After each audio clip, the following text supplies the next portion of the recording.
Omzum yükle doldu ama bende vazgeçmek yoktu. Bitmedi, bitmedi, bitirmedim.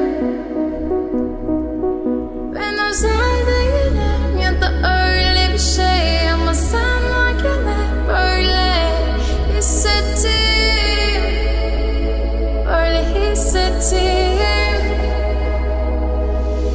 Yanan her şey gülme olmalı, bunu sen de hatırlarsın da artık